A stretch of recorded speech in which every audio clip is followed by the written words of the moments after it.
Let's say something about Renaissance. Now, I'm talking about Renaissance as that intermediate phase in Soroka's scheme. So it's the rounded top of our arch, okay, where you have a kind of equilibrium, at least a kind of competition, fairly equal competition between spirit and sense, between spirit and matter, between religion and science in a way. I'd like to take Renaissance then in a larger sense, or a wider band of history than is usually thought to be. Now at this time we have the emergence or the awakening of the individual person, say between 1000 and 1500. And I'm contending it's a fruit of the Christ event, okay? The fact that God came into this world, as I said, in an individual human person, okay, opened the door to the realization of God and of the limits of humanity, not the limits so much, but the reaches, the potential, the extent, the dimensions of humanity in a new way, in a dramatically new way. But it takes centuries and centuries for these things really to emerge on a social scale, on a collective scale. We just have the individuals before that, one or another kind of hero who anticipates the mob, the crowd.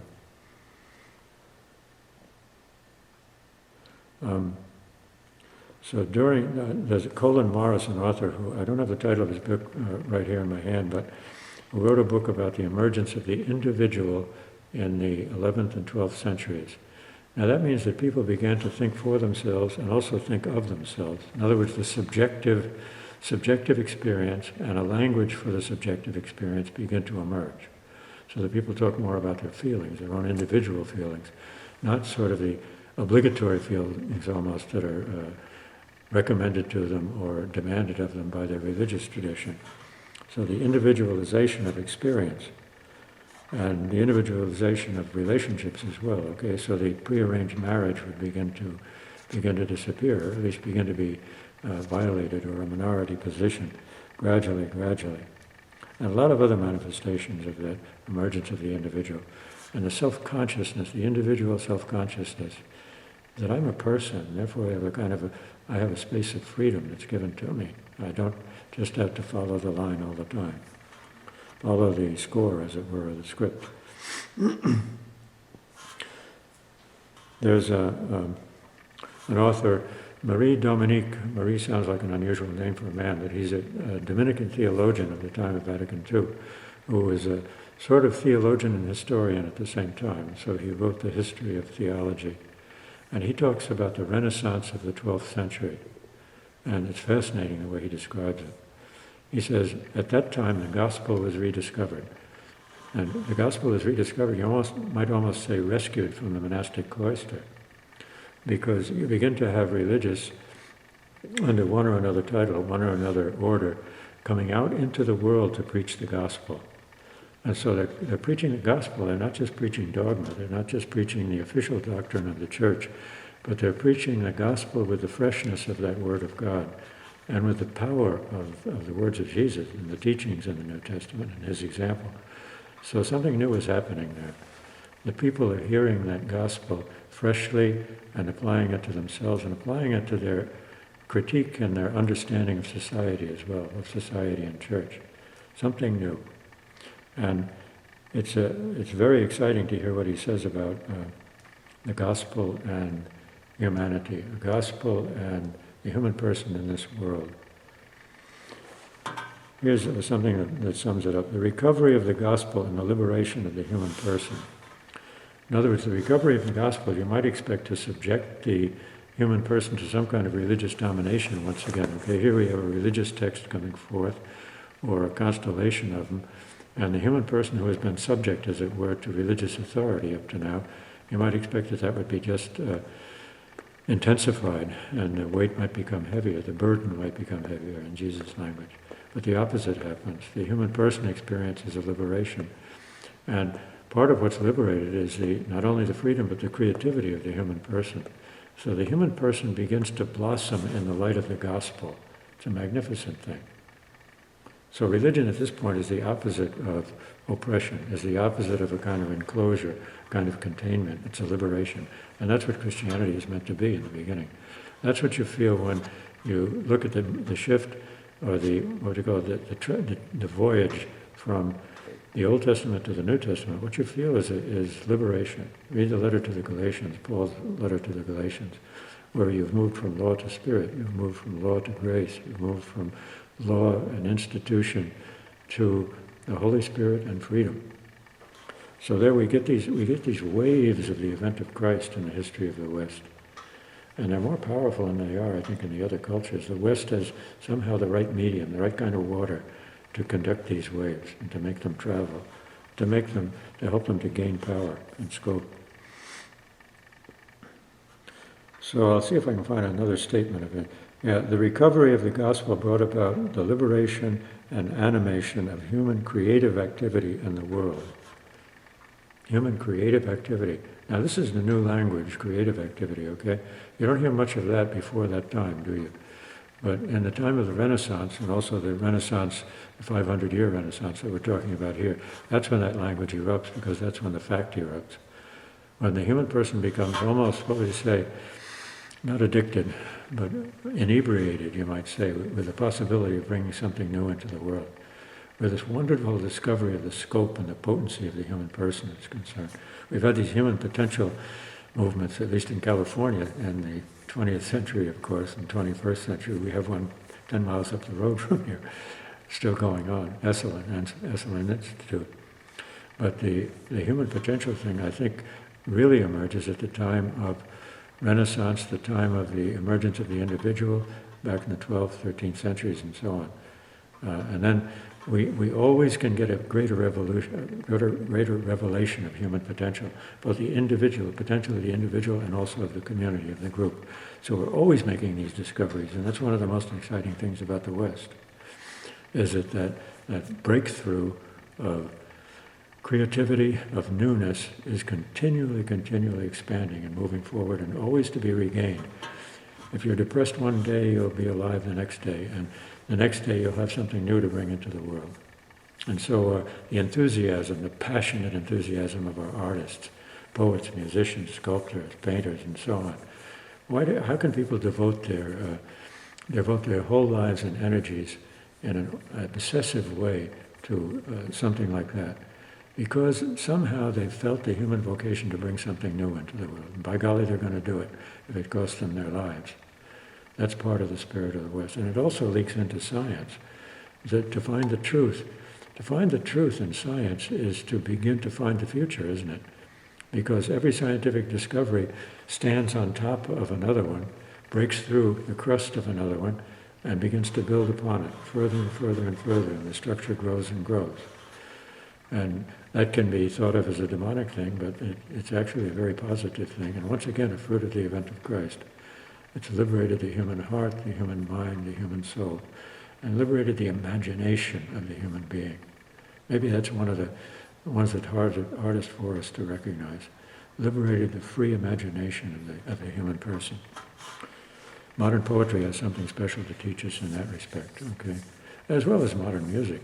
You may not like it very well, a lot of it, but it's a manifestation of that somehow absolute freedom that belongs deep, deep, deep in the human person.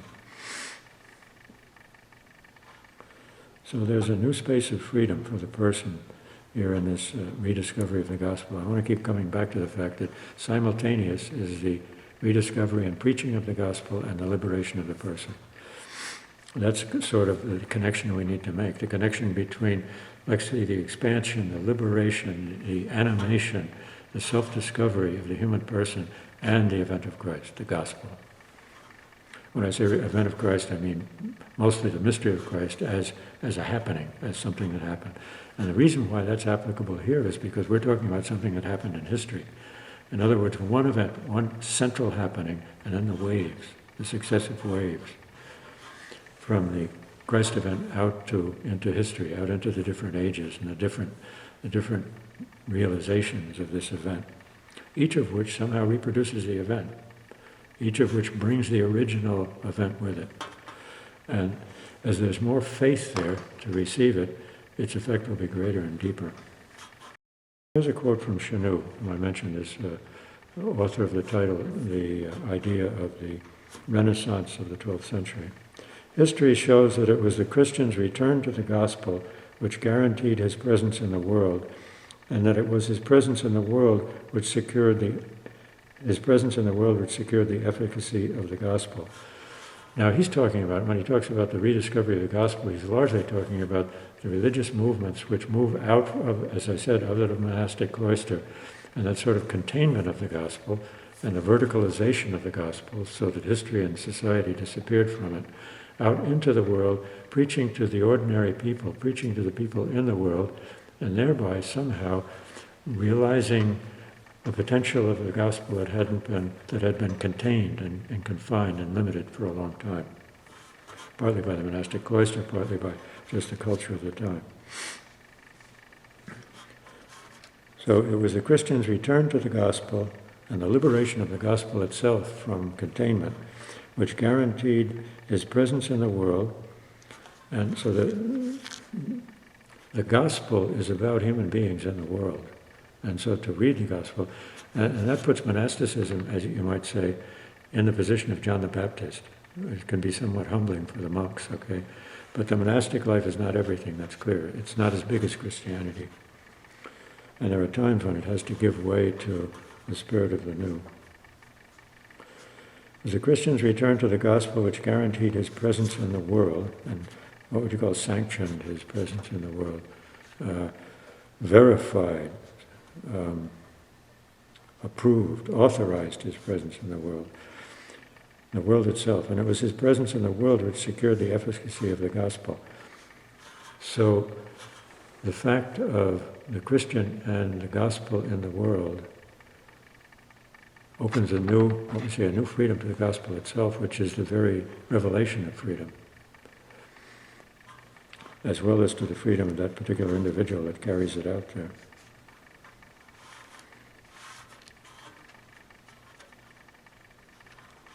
So, when we talk about this Renaissance, let me repeat it again. We're talking about this period in the middle, as it were, between the spiritual culture and the materialist culture, or simply material culture, in which the two are in some kind of, they're both in the contest still, they're both in the ring.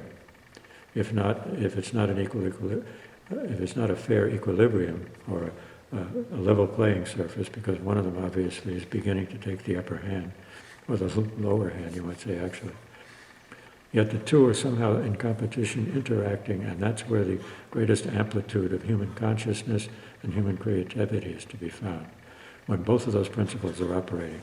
They're not enemies, they're in some way co-conspirators. So we've been talking about our central sector of our parabola, of our arch of Western history, which runs from about 1000 to 1500, we said, in which we've called a long Renaissance, starting, say, in the 11th century and the emergence of the individual. And then we followed Chenu in talking about the 12th century evangelical revolution, which is both a brilliant idea and also very well expressed by the Dominican theologian, that the recovery of the gospel in the 12th century was also, what would you call it, a liberation of the human person. So those seem like two different things. We might think of the gospel in some way as limiting or confining, but he finds that it is liberating. And liberating the human person to be in this world. And so the natural itself, nature itself, by that I mean the human natural, not so much, what would you call it, just other life, but the human world, on its natural level itself, assumes a certain dignity and autonomy. I'd like to talk a little bit about Francis of Assisi and then about two or three other figures briefly who are important in this era, in this central sector of our Western history. First of all, Francis of Assisi, not as writer, not as thinker, but as human being and as practically another Christ in a sense, at least symbolically, that's what he seems to represent for the West. A second incarnation almost, in which as the wisdom and the spirituality of the Old Testament seems to concentrate itself in Jesus in a kind of unspeakable way that resists analysis, but where all of the high thoughts, and the high thoughts also, I think, of the Greek tradition, or the universal wisdom, seems to come down to one human being living in this world, very much in the body. And one example of that, or one analogy to that is the way that the reading of Scripture sort of changes in Jesus. That is, we have, in our tradition itself, we have all of these different senses of Scripture. Remember, the literal sense and then the sense of the mystery of Christ and so on. So we have successive depths of reading of Scripture. But it all becomes literal somehow in Jesus. And it becomes literal in Francis of Assisi as well. So the tradition, the sapiential tradition of the four senses of Scripture seems to simplify itself and crystallize into a single human life, which is in the body as well as in the spirit. That's what we find in Jesus, and that's what we find in a more explicit way in Francis, I think. So Francis seems something like wisdom become incarnate, and not having to talk in the terms of wisdom. He doesn't even know the language of wisdom, I don't think, of the Christian wisdom tradition. A Dominican might be more likely to recall that tradition, even though moving beyond it, while moving beyond it. But Francis doesn't even know it, and he doesn't need to, because he is all that represents in some way. And that's his beauty. He represents the, what do you call it, the incarnational dynamic and descent of the West into human life, which is the liberation of the human person and allowing human life to be human life, instead of in some way confining it within a cloister, monastic cloister or spiritual cloister or whatever, and instead of attempting in the spiritual journey to, as it were, find an alternative to life in this world, rather accepting life in this world, and somehow by going through it and allowing it to do its work on us, to find God right there. Now, Jesus has opened that door to us, and Francis has, opened the door once again after it had seemed to be closed. Now let me talk about Bonaventure. Bonaventure is a contemporary of Thomas Aquinas, but Bonaventure is a Franciscan not long after Francis himself, and Aquinas is a Dominican. They're both theologians of the 13th century, and I think they both died in the same year, so they are very closely parallel and yet contrasting. I'd like to talk about their relationship and their commonality rather than their differences, however. The differences will come out. Now, Bonaventure is the old and the new together. He's a sapiential theologian, but at the same time he's a scholastic theologian. So in him you find the idea, the clear idea. I don't know if he's got the idea of being as such explicitly in his philosophy, which is rather a theology. But he's able to move into abstraction, as does Aquinas, and at the same time he's got these images. He loves the images of Ewart Cousin says that the center of his consciousness, the center of his theological vision, is the coincidence of opposites, where two poles come together and where therefore one speaks in terms of contradictions, one speaks in terms of polarities, which resolve themselves, you could say, in a central mystery. And so Bonaventure is very good at that, and he's addicted to it, that mode of expression, alongside his more abstract thought. So, for instance, you'll find these images, the images of unity, the center, the circle, the cross, the mandala, quaternity, that is the four-poled, the cross figure, and labeled and translated into the various terms of his theology, which oppose one another, and in opposing one another in a way that we can't really get our minds around completely, but are left in kind of suspension in a kind of ambiguity, but a productive, fruitful, creative ambiguity. So, for him, if we translate his theology, the event of Christ is an incarnation of non-duality. In other words, he has a grip somehow on that abstractness of being, which Aquinas will state so explicitly in his theology, but at the same time, he is wedded to incarnation, to the movement, the downward movement, in which spirit has become body, as it were. Spirit has become human being. Spirit has become incarnate. And in that, he states explicitly what Francis of Assisi is and represents symbolically, I believe. So the two of them form a powerful pair. One, simply existentially, that's Francis, as the incarnation, and Bonaventure is the one who thinks the incarnation, thinks both the high and the low of it, both the spirit and the body of it, and puts Francis as the image, the icon of that reality, which is the reality of Christ. What about Aquinas? Aquinas is one who somehow somehow brings the autonomy of the secular into existence. He's a kind of father of freedom in a way. We don't usually think of him that way if we're Catholics, or even other kinds of Christians, because the Thomistic philosophy and theology had become so sanctioned by authority, in the Catholic Church particularly, in fact only in the Catholic Church, I guess, that it felt more like obligation than liberation. It felt more like the, the obligatory interpretation of Christianity than it did as what it really is, a liberation of humanity and a liberation of the created as well, of nature. Nature is able to come into its own. When I say a liberation of humanity, what do I mean? Well, you put it in the abstract way that Thomas might, the autonomy of secondary causes, okay? So we're not the first cause, we're not the absolute cause, but we're a second cause after the causality, the causation of God. And as a second cause, we are free.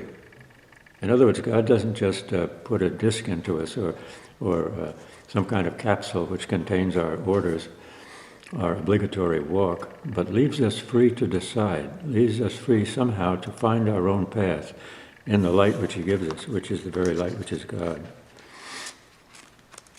So once again, there's a rediscovery of the gospel, which continues in the 13th century, and at the same time, there's a work of understanding of human thought, which somehow creates a space of autonomy for the human person, and begins to think of freedom as a positive value. Freedom in this world, not only spiritual freedom. And there's a transition here from what is called wisdom, what we've called wisdom, to science, which we might see as a disaster from the sapiential point of view, but is essential in some way. It brings out something which we have to deal with, which we have to, and in fact it is, what would you call it? It is an entering into the struggle with existence with one's mind, in which we discover we have a certain power to hold a conversation with nature, with what's outside us and around us, with the objectivity of it all. By objectifying it, by standing outside it, in some way we can make it speak to us. Make it speak to us through our own minds, our own rational working. There's a liberation of God also in Aquinas, and strangely that's by moving into the abstraction, the supreme abstraction, the supreme idea that is called being, okay? Which is a concept which both applies to God and applies to us, although in different degrees, and applies to us by participation in the being of God. So Aquinas is still thinking in the mode of participation. Things have not split apart, exploded apart the way they did in the later modern era. The liberation of God and the liberation of the human being. Let's see how he does that. In the metaphysical liberation of God from created metaphors and symbols, remember in the biblical picture, we have a lot of images of God and a lot of images, as it were, also of the mystery of Christ, I think, in the gospel. But in some way, we have to make it our own, and we make it our own partly by digesting it, by chewing it between the jaws of rationality, of our reasoning, our thinking potential. The human person and the creation itself, as it is humanly known, are released from the old servitude to images and simulacra of the divinity to participate in the limitless divine life. The old Christian wisdom had remained within the cloister, we might say, of biblical symbolism. But we don't, and the biblical symbolism is absolutely wonderful, and we can never leave it behind, but we have to step aside from it from time to time in order to make it our own, in order to make our own penetration of that mystery which is expressed symbolically, to get into a human language, get it into human concepts which you can actually handle, as it were, with the hands of our mind, which we can actually manipulate, analyze, push around until we get closer and closer to the mystery. The old Christian wisdom had remained within the cloister of biblical symbolism, reverently backing away from the liberating baptismal illumination from the I am at the heart of the gospel. Well, by golly, Aquinas takes hold of that I am. And in pushing aside every image, pushing aside every limiting concept of God, he lets that be what God is.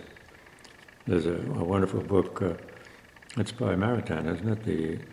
Or Gilles Sand. I don't remember which one. The Christian Philosophy of Thomas Aquinas, in which he has a marvelous chapter on that insight, in which the I am of Exodus 3:14, and the I am, especially of John's Gospel, become the center of a philosophy and a vision in which we are able to play a creative role. Now the light flashes through by analogy and a philosophical theology, which is the product of creative human reason. The good news begins to shine through human activity itself.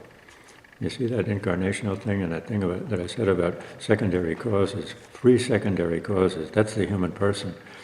Imagine how the human person, what would you say, the fullness of the human person becomes flattened into that concept of secondary cause. And yet in that very flattening, that conceptual, what would you call it, reduction, there's a liberation. The good news begins to shine through human activity itself, through the secular activity of thought, and a fresh wave of incarnational energy.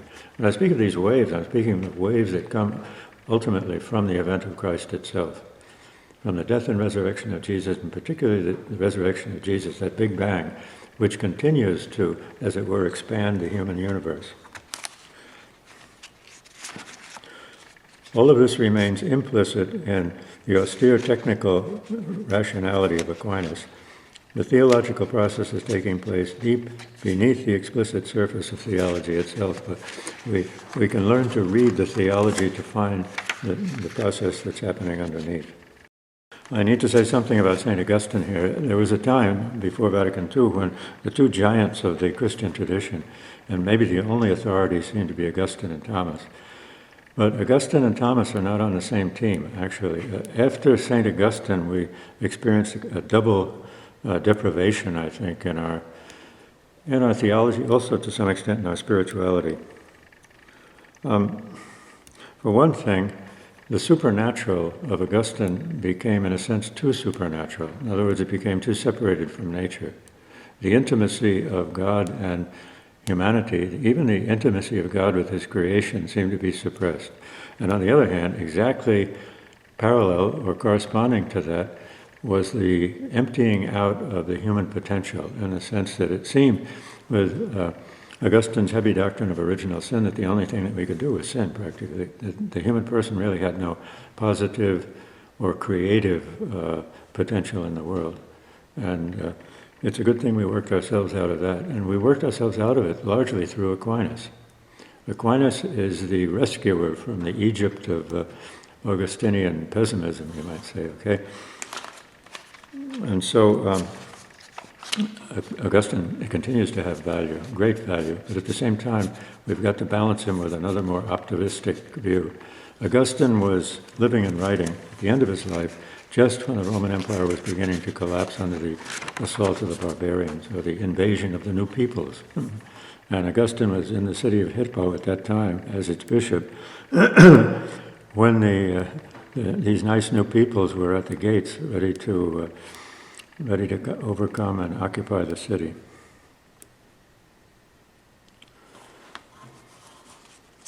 And now a third figure. We talked about Bonaventure, briefly about Francis, Bonaventure, Thomas Aquinas, and now Meister Eckhart.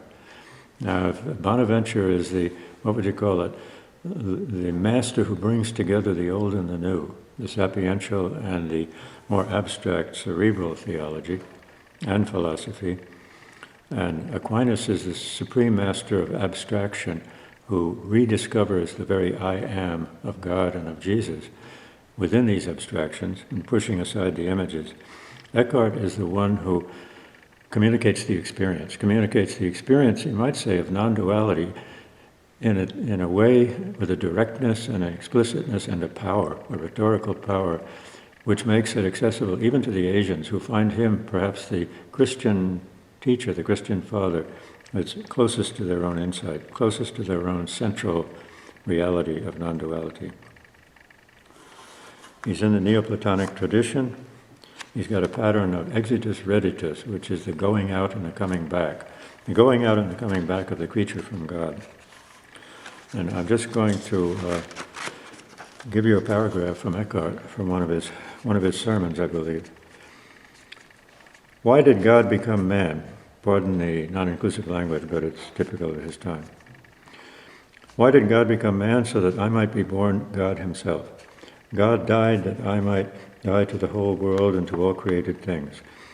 It is in this sense that we should understand the saying of our Lord, all that I have heard from my Father I have revealed to you. What is it that the Son hears from his Father? The Father can only give birth, the Son can only be born. All that the Father has and is, the profundity of the divine being and of the divine nature, he brings forth all at once in his only begotten Son. So that is what the Son hears from the Father. That is what he has revealed, that we may be the same Son. All that the Son has, he has from his Father, essence and nature, that we may be the same only begotten Son. Marvelous in its power. And that's typical of Eckhart, who, of course, after his death got into trouble because he was so explicit about the non-dual thing, about the absoluteness of the relationship of the unity and even the identity between God and Jesus, between Jesus and the God in Jesus with ourselves. So here's a summary of those people, those contributions we've just been talking about. Geometrical symbolism and the coincidence of opposites. That's our first authority, Bonaventure. A metaphysical conception of unitive absolute being, that's Aquinas. And a non-dual interpretation of the New Testament and the Christ mystery centered in a personal mystical experience, that's Eckhart. These are all alternative expressions of a single realization, manifold in its simplicity, that rose to its noonday during our long period of Renaissance, and remember from 1000 to 1500, basically in our era. That is the emergence of the non-dual ground into consciousness that corresponds to the baptismal illumination of the New Testament, corresponds as well to the Asian realization of non-duality, but of course with enormous differences, because there's a lot more to it for the Christian than the non-dual reality and experience. It is in this divine birth, this self-communication of divinity in the Christ event, that our historical Renaissance is rooted. Okay? Before we go on, just a word about Dante. Dante, as von Balthasar studies him in a marvelous essay in one of his books, had a triple conversion, and the triple conversion is very incarnational. It's a conversion, first of all, to the vernacular, all right? I have arrows pointing sideways and arrows pointing down, not upwards, not upwards, but down.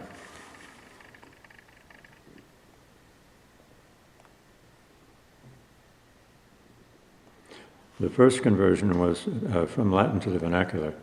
That's something that we find happening again, don't we, in Vatican II. So he anticipated that by only about, 500 years.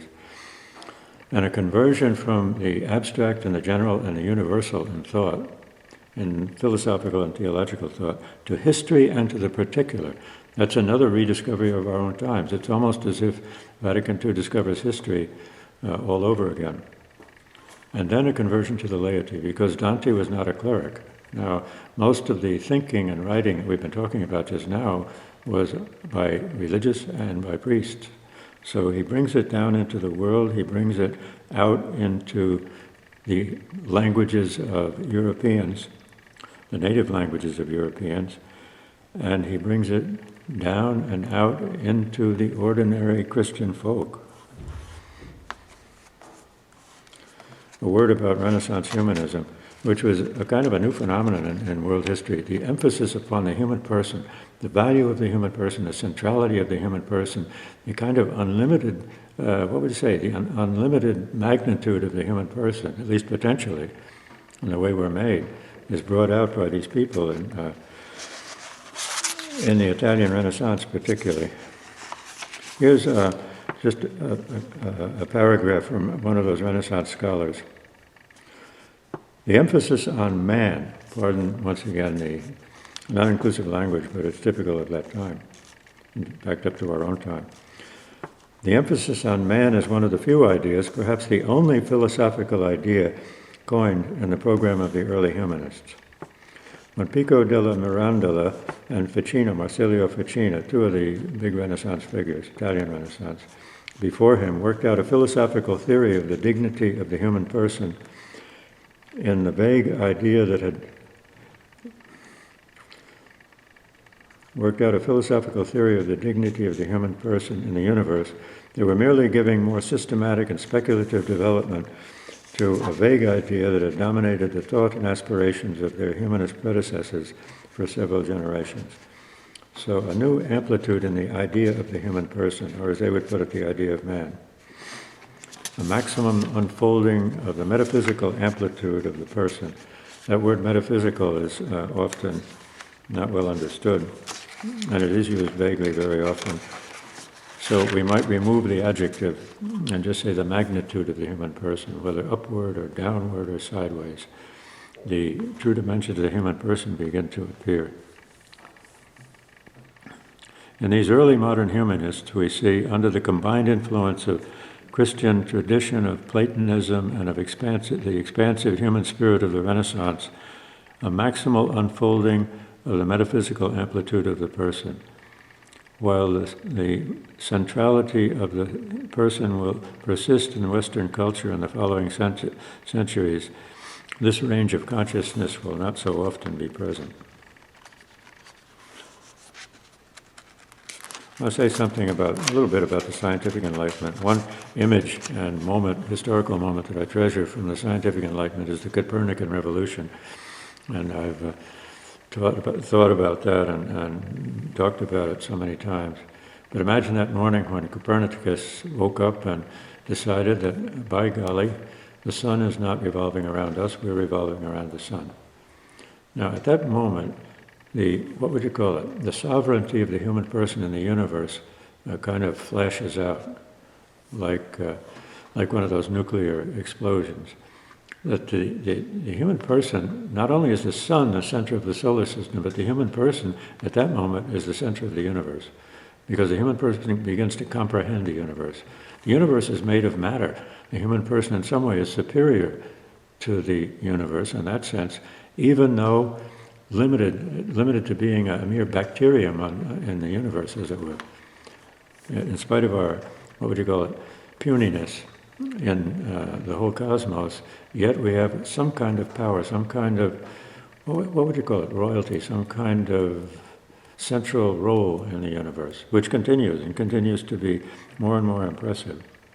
So the Copernican revolution of the, heliocentric solar system, that's saying the same thing twice, is a symbol as well as an actuality. It's a symbol of something deeper, another symbol of the emergence of the human person into the realization of its true magnitude. So it's not only the spiritual elevation, the spiritual expansion and sublimation of the human person that strikes us, that makes us realize our divinity, but also this sideways and downward expansion. In our role within the universe and our understanding, our comprehension of that which is thousands and millions of light years away from us, which is astonishing, continues to be astonishing. I've got two images that I love there. One is the human person waking up and standing up and realizing its true size, realizing its true dimensions. The other one is the birth of a star. I probably mentioned that before. But when the cloud of gas and the cloud of dust suddenly concentrates, well, it doesn't suddenly, it slowly concentrates, and then at one magical moment explodes into a star, turns into light. It's incredible. It's an image that perhaps more than the images of the saints can impress us and penetrate us nowadays. As an image of ourselves, it's like an icon hung on the inner wall of the universe so that we can read it, or a mirror, rather, in which we can find ourselves. And in which again and again and again we can somehow awaken to new hope. So in the West we've got a double movement. We've got a movement of autonomy, a movement of self-realization, a grasp of freedom, and also we've got a descent. We've got an incarnational movement. A movement up, a movement down, you might say. There's a lot that could be said about the modern individual. I want to emphasize two things, and rather briefly. The first is freedom, the second is participation. And the two correspond as, what would you say, not opposites exactly, but as partners in the human destiny, partners in the human role and the human expansion and development and awakening.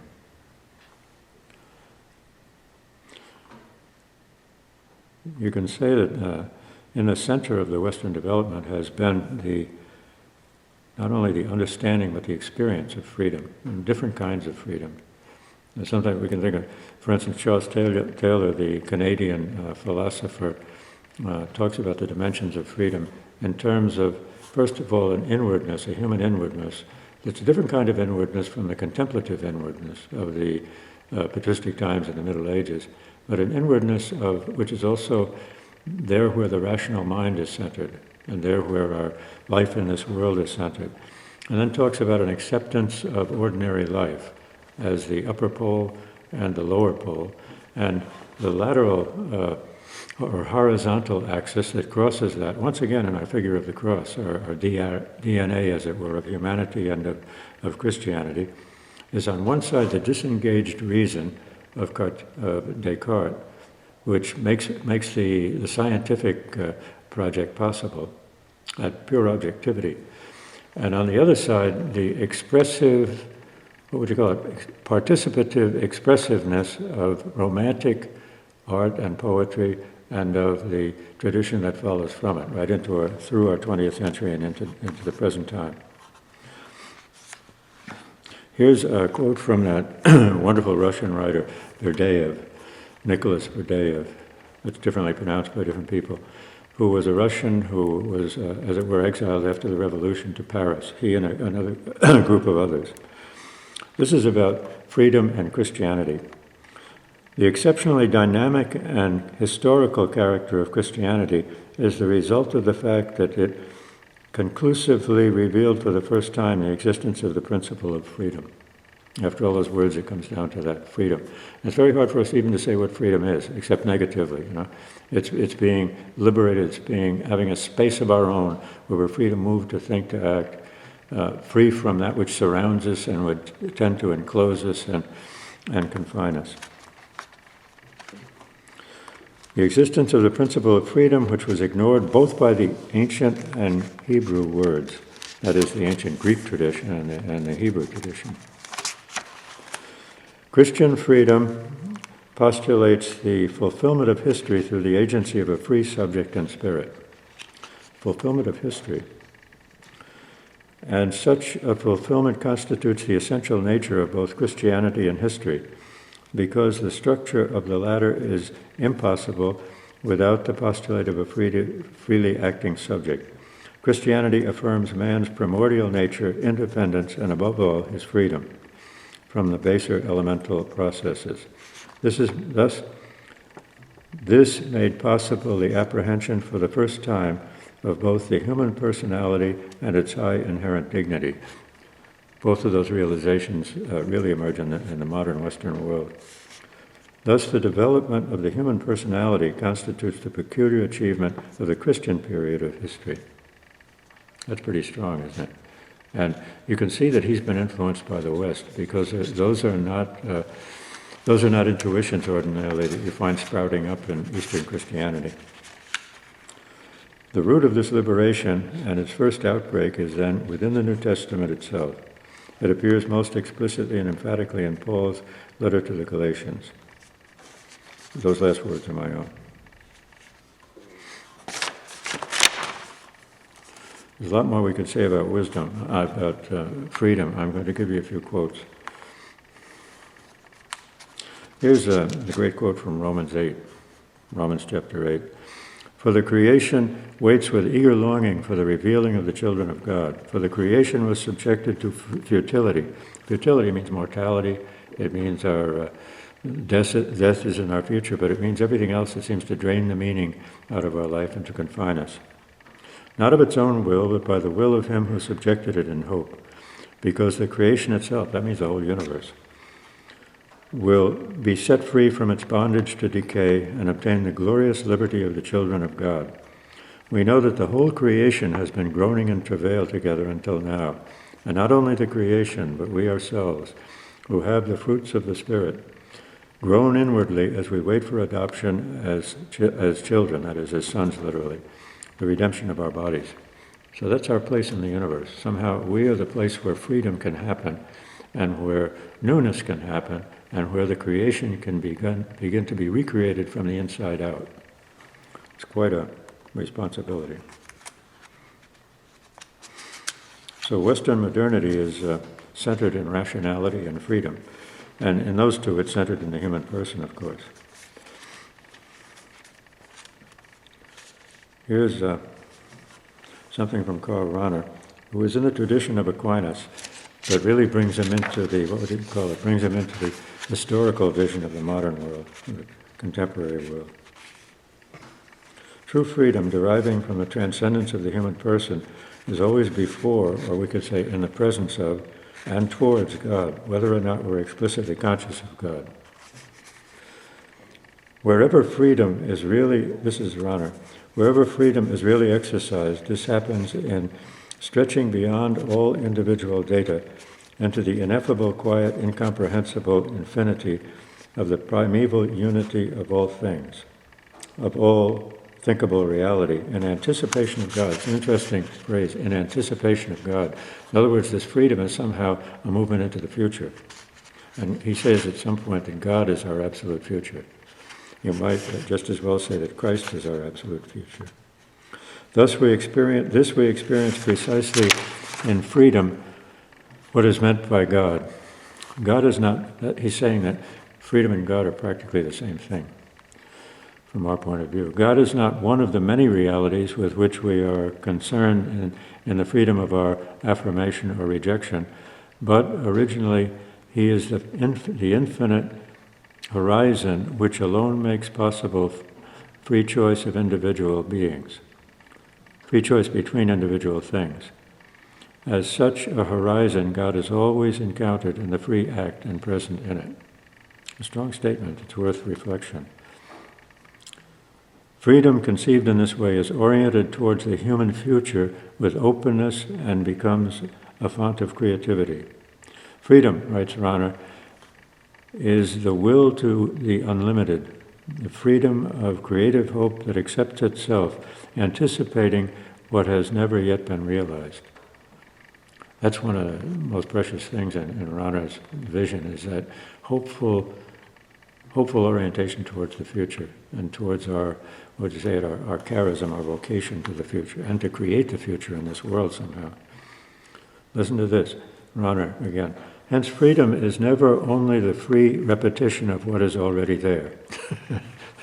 Not just the freedom to obey, in other words, to obey in a linear way. It is no endless copying of the same models in a neutral time and space, nor is it the obedient respect for the law as for that which commands always the same. Finite freedom, too, is a creative freedom in authentic history, prepared for new things which are both one's own and unexpected and unplanned, and only experienced in the hopeful journey into an open future. That's a theology that breathes. It breathes with a great liberated breath.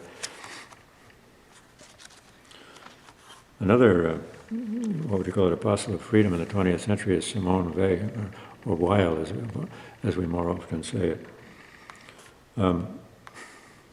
And she was certainly not an Orthodox Christian. So this is not just something that the theologians have dreamed up. God is above all determinations, limitations, since he does not limit himself to a single idea. He is thus free. Better expressed, he is freedom itself. God is freedom itself. I agree to call God my own freedom. This convention has the advantage of freeing me from every God object.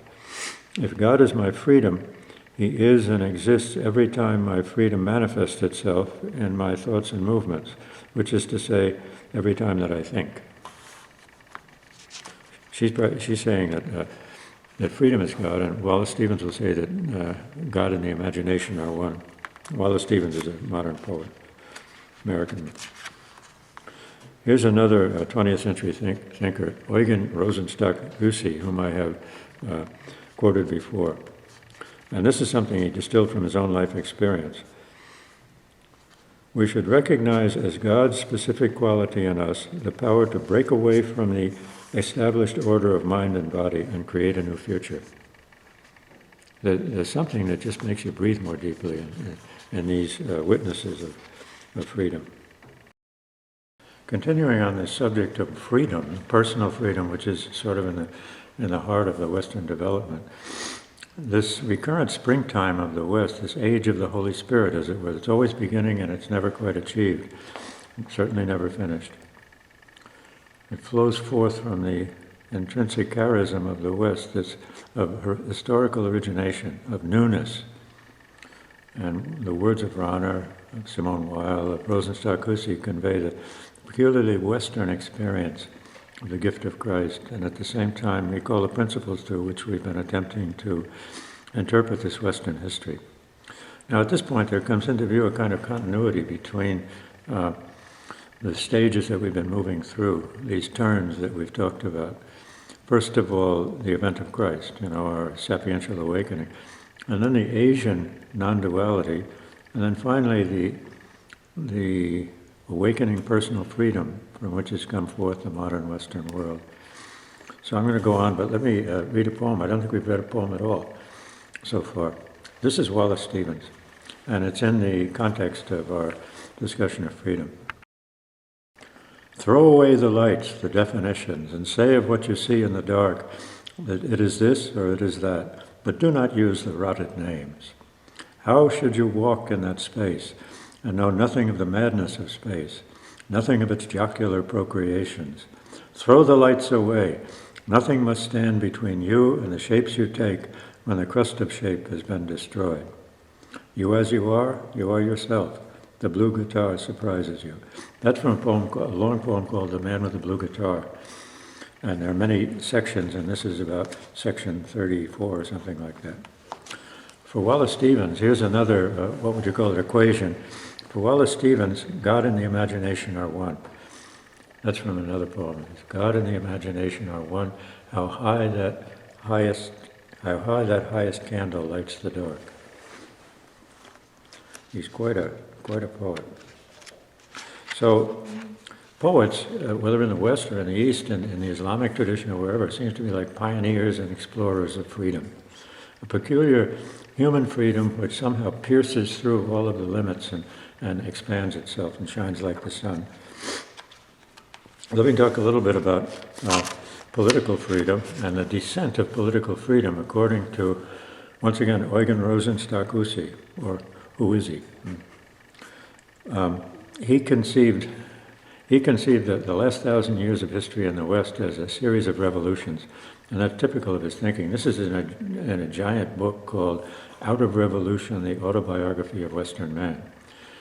What I like about him is that, what would you call it, that fundamental, not pattern, but that fundamental event of revolution, of discontinuity, which in some way expresses the transcendence of God coming into him in history and then sort of, what would you call it, messing up our prearranged patterns and our satisfying convergences. He's got the last 1,000 years of our history structured in terms of 6 revolutions. Okay, sometimes you get a 7th one, the global revolution, but normally it's 6. And the first one is what he calls the papal revolution, where the Pope and the Church get out from under the Emperor, the German Emperor. And then there's a second revolution right after that. It's a second phase of what he calls the papal revolution, is where the Italian city-states move into a space of freedom under the patronage of the Pope. That's the second side of the sort of the inside of the same revolution.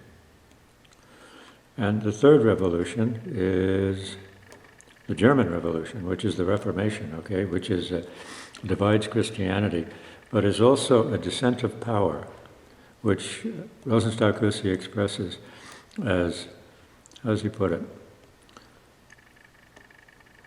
Autonomous monarchy emerges from under the papal power in that revolution. Okay, so you have the individual nation states beginning to appear with their monarchs, with their their rulers, and they create a plurality of powers, as it were, competing in the same space, in the same continent, out from under the political power of the papacy. The fourth revolution is in 1649, is the English Revolution, the Puritan Revolution, in which aristocracy seizes power from the monarchy. Do you see a certain pattern of a descent of power, a descent of freedom, as it were, from one class to another lower class, as it were, down a series of stair steps. The fifth great revolution is the French Revolution, 1789, where the central power descends a further step to democracy, at least in theory, okay? And then the sixth great revolution is the Russian Revolution, where freedom and the power theoretically descend to the working class, the working people. But now we're pretty close to the ground of Western society. And of course, these, what would you call it, these descents of power and these expansions of freedom don't very often work out too well. They certainly don't work out completely. That's most evident in the French Revolution. It's sort of the grasping of power by, what would you call it, the capitalist class or the bourgeoisie. And then finally by the Russian Revolution, where you get a totalitarian state emerging out of the actual revolution. But theoretically, you can see what would you call it, the germ of an expansion of liberty and a descent of freedom and power at each of these stages. Part of what I like about that is that I love the idea of the revolution of Jesus, of what happens in the gospel and what happens in the event of Christ as being revolutionary, as breaking the old, breaking the static, encrusted structures of the old and letting new life emerge. And in fact, breathing the spirit of life into the new life. We can also talk of dimensions or forms of freedom. That sounds a little bit paradoxical, because freedom is freedom from form, freedom is freedom from structure. But at the same time, it's something that happens in a structured reality of the human person, for instance. So I owe some of this to Charles Taylor, who talked about the various manifestations in a kind of geometrical form, implicitly. First of all, I'd say, looking at our cross once again, our quaternity, our two axes, vertical and horizontal. At the top, we would put what he calls inwardness or self-possession or awareness. And we could call it freedom, to the emergence of the autonomous person. But he thinks of it in terms of a certain interiority, a certain, what would you call it, internal realization of autonomy, and therefore a kind of reversal in which, once again, as we find with Barfield, that the movement ceases to be from outside to inside and begins to be an original autonomous movement coming out of the center of the human person. Secondly, disengaged reason. That's over on our rational side, the side of the word. And that stems from Descartes, at least its formulation stems from Descartes. That's where the human person is moved back at a certain distance outside the reality and looks at the reality from outside, understands it in a new way, and by an analytical kind of vision, an analytical view, an analytical process of thought, empirical and objective knowing. Thirdly, on the other side, the opposite side, unitive expressiveness, because the disengaged intellect is not enough for the sensitive person, okay? The sensitive person can feel just too detached, just too isolated, disconnected from everything that she or he loves. So we have a corresponding reaction, which is especially visible in the Romantic movement, which is a unitive expressiveness in which one sort of imagines, feels, and thinks one's way back into intimate contact with the reality around ourselves, with nature, that is, also with other persons. And finally, this political social freedom we've been talking about from Rosenstock-Huessy at the bottom, okay? So once again, we have our quaternity, which corresponds to our picture or our diagram of the human person. Now here's the last section that I want to do, which is in a kind of what would you call it, a dialectical opposition to the freedom that we've been talking about. And freedom and what? Often we'd say freedom and responsibility. Without responsibility, freedom can become worthless, can just dissipate itself or be self-destructive. So it needs in some way to respond to something. That is, all of reality, all of life cannot emerge from my freedom, from my will, from my preference. So we need to be working, as it were, in and against something. And so we talk about responsibility, but at a deeper level, we can talk about participation. So this idea, this perspective is owing to Owen Barfield, who was a solicitor, a lawyer in England. He was also a member of that group, the literary group called the Inklings, remember? With C.S. Lewis and who else? Tolkien and Williams, those people. Now, he's got a theory that history has moved, particularly in the West, from original participation to what he calls final participation. And the idea is rather simple, and it's profound as well. That we move from an original participation in nature, which is expressed as, I'd say, in mythic cultures, all right? In cultures where, even tribal cultures, where people feel somehow intimately connected with everything around them, with animal life, with vegetative life, with the earth, its seasons, its alternations, and so on. But that's unfree, in a way, and the mythical belief is passed down in a communal way, passed down from one generation to another, and sort of swallowed almost without digesting, in a say, or swallowed without self-appropriation, I would say, without a fully personal response to it. That's original participation, as he calls it. At the other end, or at the moving forward, there's a final participation. So you can see these are two bookends, okay? We can expect to find something in the middle. Final participation is a personal participation which is free and conscious. And that's typified for him, particularly in the Romantic movement. In the Romantic movement, where human creativity becomes the central value, in a sense, okay? And where the disengagement from nature, which was experienced with European Enlightenment, 17th, 18th centuries, and into the 19th century, where that sort of requires an antidote, you might say, or requires a counterpole.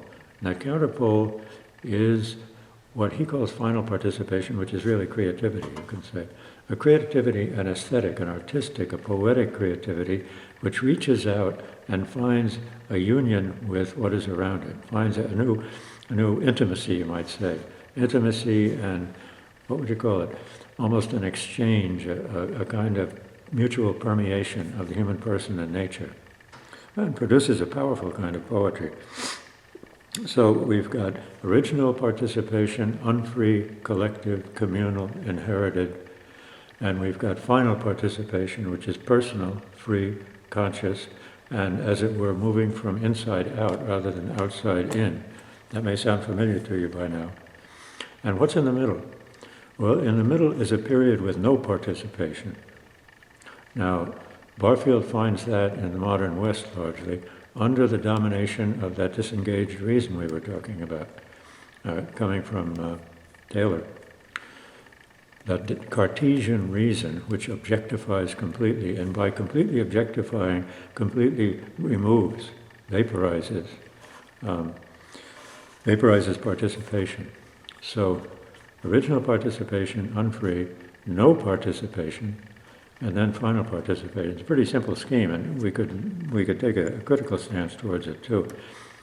But he says that both the Hebrew and the Greek traditions contributed to the elimination of participation.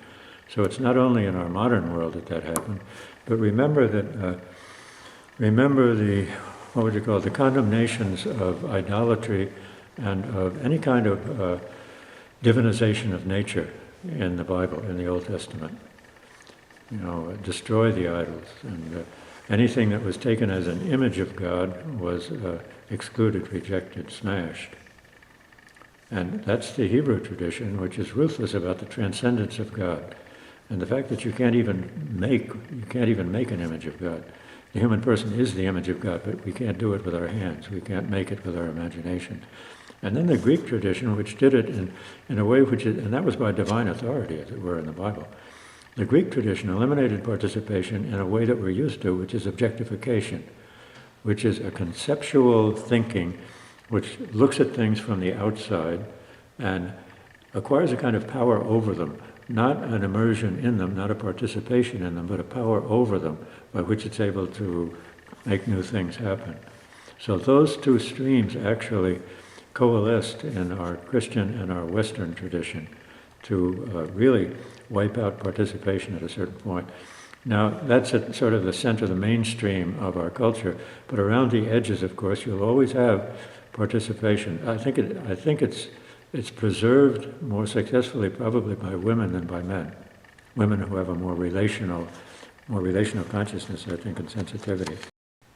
So you'll have esoteric groups and so on, which preserve intense experiences of participation, or at least belief in such. So we've moved from freedom to participation, and we've talked about original participation, final participation, and the gap in the middle in our modern West, which many people have become aware of, have awakened to. That intermediate phase with no participation, Barfield calls idolatry. There's a kind of an opaqueness, an opacity to the objects in which you can no longer see through them and beyond them to the infinite, to the really divine. Well, there's a participatory revolution that happens already in the New Testament, and you can see it in those central three phases of what I've called Jesus' revolution. Phase 3 is a new participation in God, and we find that in our baptismal initiation, whether or not we've had the experience of that, whether or not we were baptized as adults. And in phase 4, the reversal of flow. Do you remember that? The flow at first is from outside, from nature into us. The flow of nourishment, say, from the mother's breast onward, is from outside to the inside. But then at a certain point, there's a revolution in which the flow reverses, and we begin to produce. We begin to bring something forth. We begin to emit or create or radiate something, okay? And that's a dramatic point, a very dramatic point, and that's one of my favorite thoughts, my favorite insights in Barfield, is that reversal of flow. And that, of course, is the beginning of freedom and the beginning of creativity.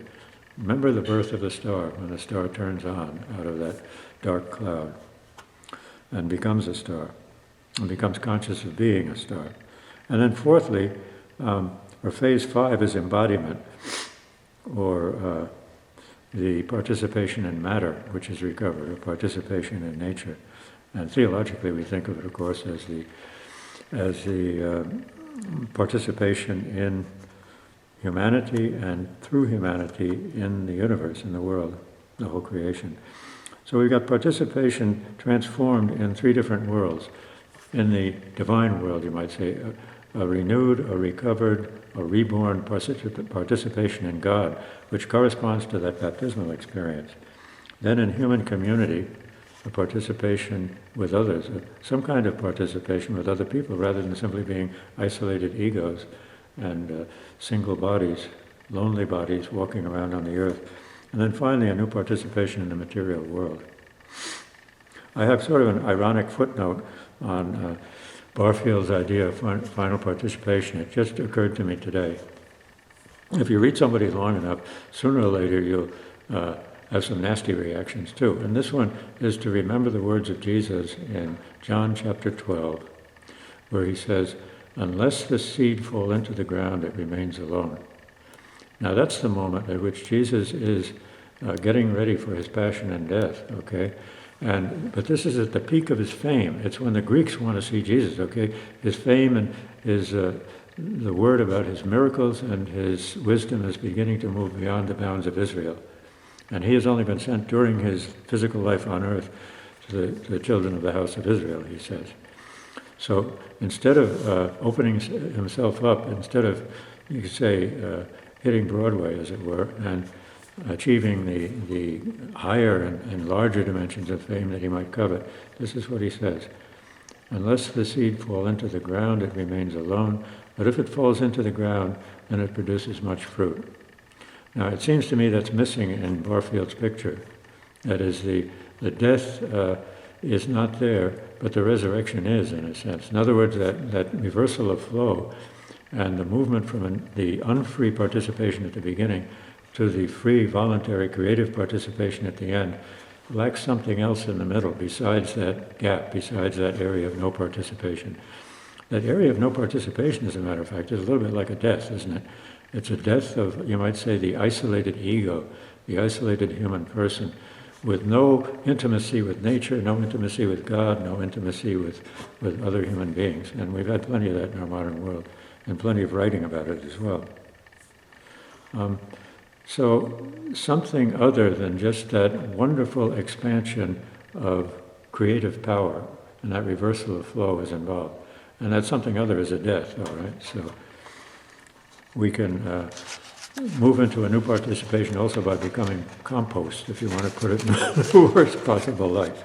But after that comes resurrection, and that's the real participation. The participation in which we participate in everything because we participate in the body of Christ, because we're part of the body of Christ, because we have become Christ, who is the medium which holds everything together, that is God and human community and nature itself. The Omega. So much for participation, all right? So we talked about freedom and participation, the individual, especially the individual personal freedom, which explodes in the West, and we've talked about its counterpole, either responsibility or, more profoundly, participation. And Barfield really has to be given credit for reviving that notion of participation, which was standard in ancient thought, and even in the thought of Thomas Aquinas, with all of his objectivity, it's there, but it disappeared in the modern world. You can blame it on Descartes if you wish, but a lot more than Descartes was involved.